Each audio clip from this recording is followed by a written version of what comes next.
Mas Imam. Dan Mas Imam ini adalah alumni dari Al Zaitun, betul? Iya, betul. Oke. Kalau tadi sudah mendengar cerita dari Pak Arifin yang katanya beliau terlibat dengan NII, camatnya NII. Kalau dari Mas Imam sendiri gimana sih ceritanya? Bener gak ada di dalam situ ada NII, atau sebagai alumni pernah gak terpapar soal itu? Dan bolehlah ceritain juga kehidupan selama di dalam Al Zaitun itu seperti apa sih? Oke, mungkin saya mau menceritakan dulu ya. Saya masuk ke Al Zaitun itu tahun 2005 dan lulus di tahun 2012. Dan kejadian hari ini sebenarnya itu sudah terjadi ketika saya kelas 12 ya, tahun 2011 ya.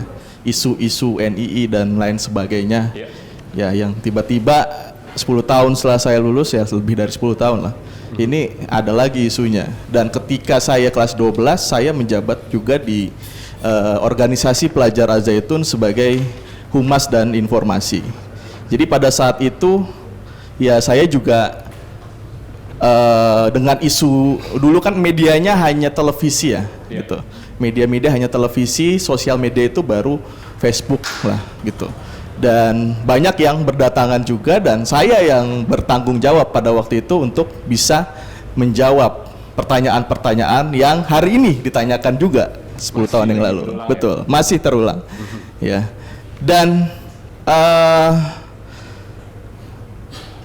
apa ya, pengalaman saya di Al Zaitun ya, tadi ya, beberapa santri memang yang hadir atau yang sekolah di sana ya, dari Malaysia, lalu dari Singapura, angkatan saya, adik kelas saya Afrika Selatan waktu itu.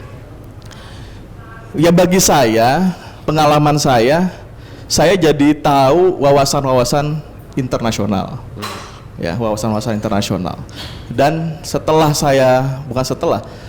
saya kelas 12 semester pertama itu ya, karena isu-isu ini makin berkembang, sehingga waktu itu tahun 2011 ya, 11 akhir itu Bapak Muldoko hadir untuk mengadakan kegiatan bela negara yang kebetulan itu angkatan saya.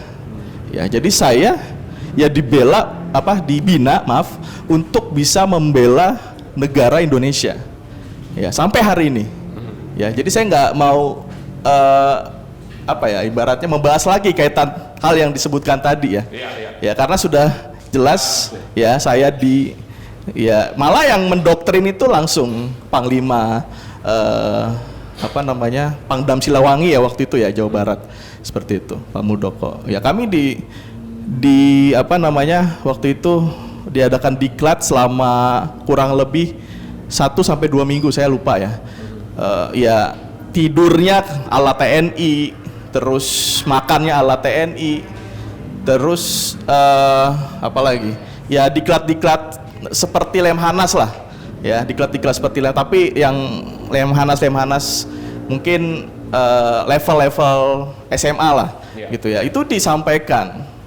Ya kalau ditanya saya didoktrin menjadi bangsa Indonesia yang baik dan benar. Betul. Seperti itu. Ya, ya mungkin pengalaman-pengalaman itulah yang menjadi saya sampai hari ini ya, wawasan kebangsaan dan wawasan internasional ya, sehingga saya pernah ya karena sudah tahu ya, jadi saya penasaran dong wawasan internasional itu seperti apa sih. Saya akhirnya membandingkan dengan wawasan kebangsaan saya dan internasional itu seperti apa. Gitu.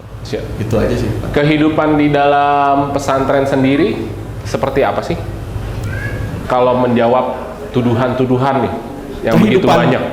Ya, kehidupan dalam pesantren saya sudah melihat ya, YouTube-nya Mas Pablo ya, gitu kan, dan Mas Kris gitu ya, yang ada berpart-part ya, katanya ada kunjungan, ya itu nggak jauh beda lah, sama gitu. Kegiatannya itu ya bangun tidur jam 4 subuh gitu kan, ke masjid, terus ke sekolah jam 6.30 itu udah harus di kelas gitu kan, sampai siang itu jam 12, terus pulang olahraga dan lain sebagainya, itu terus selama kita ada di sana seperti itu Oke. untuk kegiatan. Siap. Dan kalau melihat tuduhan-tuduhan yang beredar sekarang atau isu-isu yang berkembang di masyarakat, ada gak sih pengaruh yang Mas rasakan di dalam kehidupan Mas sebagai pribadi, sebagai seorang lulusan dari Al Zaitun? Saya, kebetulan setelah saya lulus itu saya mengambil pendidikan S1 di Jerman, waktu itu di Hamburg. Dan ketika saya di sana, ya mungkin terbuka saja gitu.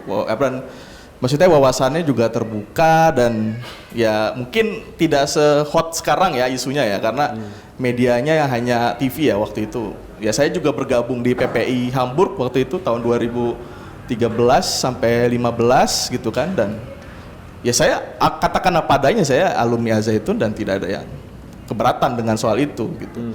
Dan saya waktu itu juga ya sempat magang-magang di waktu itu di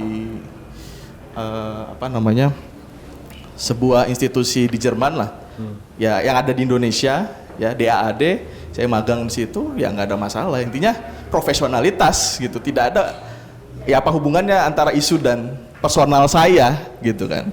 Seperti itu sih paling. Kalau ada cerita dari teman-teman alumni lain yang katanya susah, dia mau menikah akhirnya ditolak karena dia lulusan Al Zaitun. Terus dan ada juga yang katanya di lingkungan kampungnya ada yang meninggal, terus mau memberikan bantuan saja ditolak karena berasal dari lulusan Al Zaitun gitu. Mendengar cerita-cerita seperti itu?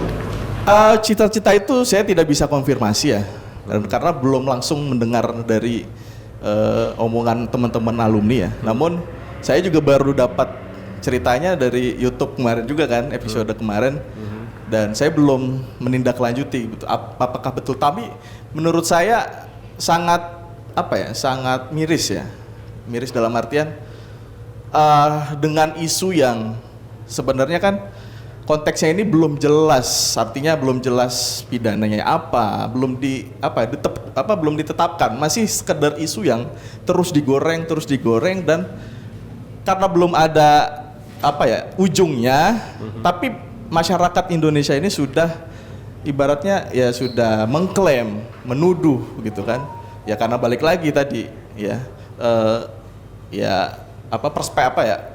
persuasif dari medianya yang sangat kuat sehingga ya terpengaruh pada masyarakat, dan masyarakat ya menuduh juga kepada alumni-alumni. Nah, itu sangat disayangkan ya kan, padahal belum ya masih berjalan terus kan hari ini prosesnya, dan ya belum ada sama sekali bukti-bukti yang sampai hari ini konkret dan bisa dipertanggungjawabkan gitu. Jadi harapan Mas Imam sebagai lulusan Al Zaitun terhadap masyarakat melihat kasus-kasus tuduhan-tuduhan ini tuh gimana, Mas? Ya, balik lagi, saya background komunikasi ya, Mas.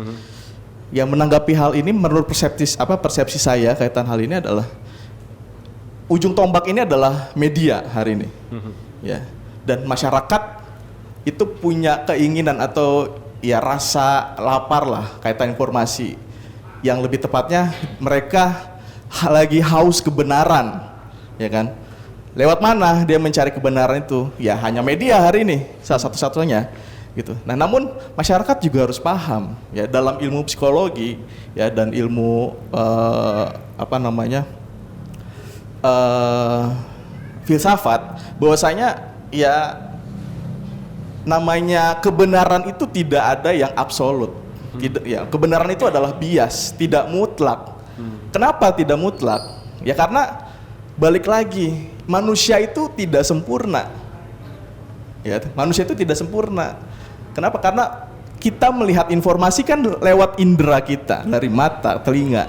Sedangkan manusia itu adalah tidak sempurna. Nah, balik lagi yang namanya objek itu kan ada yang namanya blind spotnya.